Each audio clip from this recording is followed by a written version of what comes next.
Hello, everyone. This is Yoko. In this channel, I will share information in English that I have gathered myself because events happening in China are not well covered in other countries. I obtain information from various media sources, so I would appreciate your comments on the content of the videos. If you like it, please subscribe to the channel and support it. I would like to talk about several interesting points regarding what is happening in China this year. Currently, I am focusing on China and would like to share my thoughts on some noteworthy aspects. Now, let's get into the first point.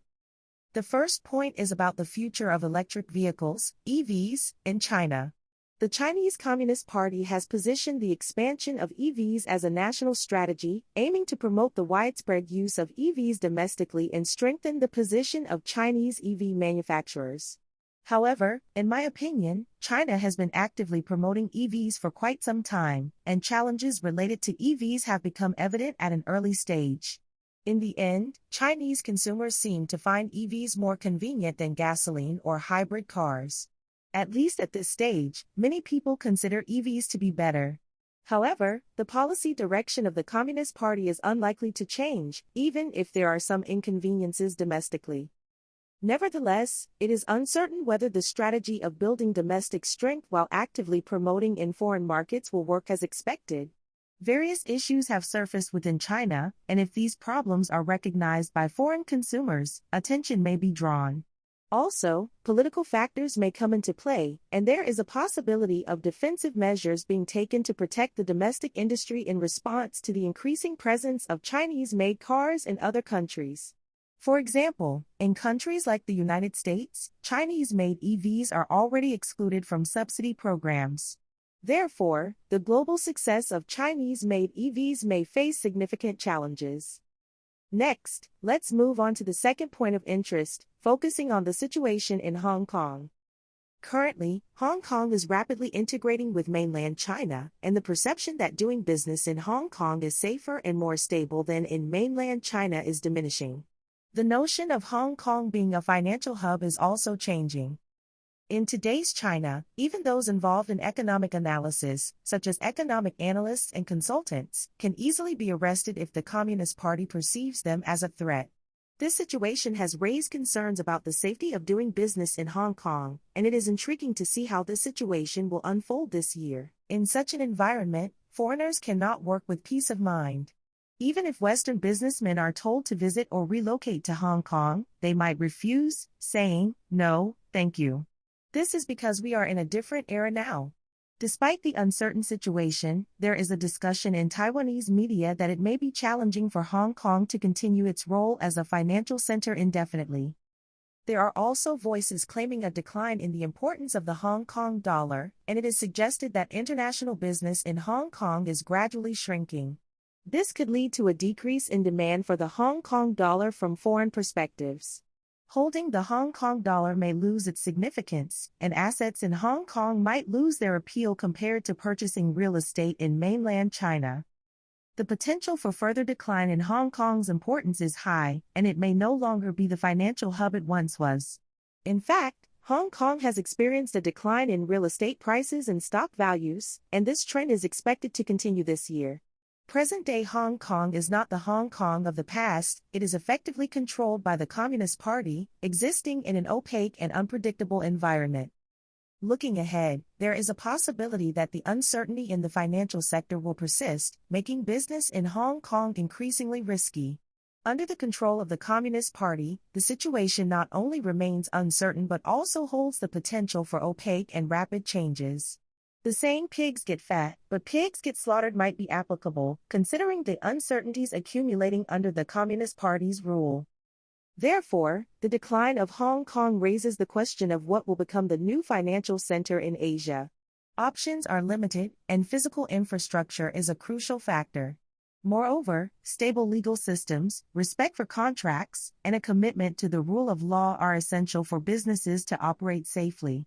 Japan, meeting these conditions, could be a potential alternative.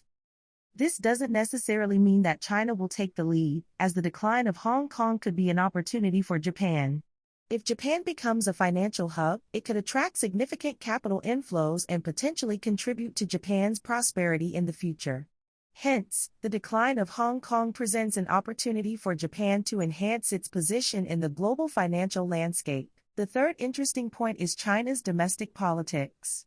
While dissatisfaction with politics tends to be low during economic prosperity, various grievances surface as China's economy enters a slowdown. People who have enjoyed a comfortable life and stability may experience changes, leading to an increase in political dissatisfaction. In such a situation, the issue of accountability becomes crucial. Historically, during Mao Zedong's era, there were criticisms of the government's response to events like the Great Leap Forward. The Communist Party could not ignore accountability for such incidents. In the current context, with the economic slowdown, there is a heightened possibility of dissatisfaction and protests. If the Communist Party fails to handle accountability properly, internal struggles and political conflicts may intensify.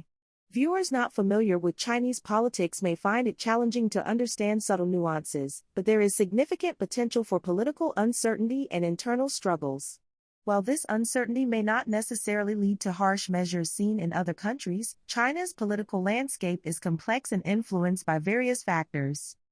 In summary, the future developments in Hong Kong, the potential decline in its significance, and the internal dynamics of China's domestic politics are crucial points to watch in the coming years. These factors have the potential to significantly impact the global business environment and geopolitical landscape. However, as political struggles intensify, the narrative may shift towards individual survival risks, a characteristic unique to China's literary history. Ultimately, when dictators feel personal danger, they tend to become more stringent against opposing forces.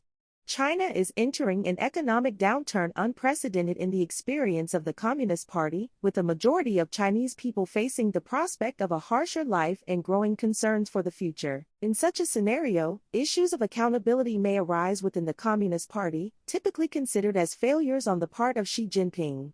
However, Xi Jinping is unlikely to admit mistakes or resign. Instead, in such situations, criticisms or expressions of discontent directed towards Xi Jinping may be detected, leading to a tendency to crush opposing forces. This theme has recurred throughout China's history. Therefore, this year, there is a possibility of intensified power struggles within the Chinese Communist Party. Additionally, other notable points include how the party responds to Taiwan's election results and the progress in U.S.-China relations. Predictions for these issues are complex, but they are highly significant given their entanglement with discussions related to China. In conclusion, I am particularly attentive to the potential escalation of power struggles within the Chinese Communist Party. Furthermore, my focus is on the state of China's financial system, with stress tests possibly commencing this year. Essentially, if significant Chinese banks face difficulties, unofficial measures, such as unacknowledged withdrawal restrictions, may be implemented. Monitoring signs of restricted withdrawals is crucial for understanding the actual state of China's financial system. While such phenomena have been reported in smaller banks, it remains uncertain whether they will become more pronounced and widespread. Therefore, I am closely monitoring the situation in China's financial system this year. That concludes our discussion for now. Until next time.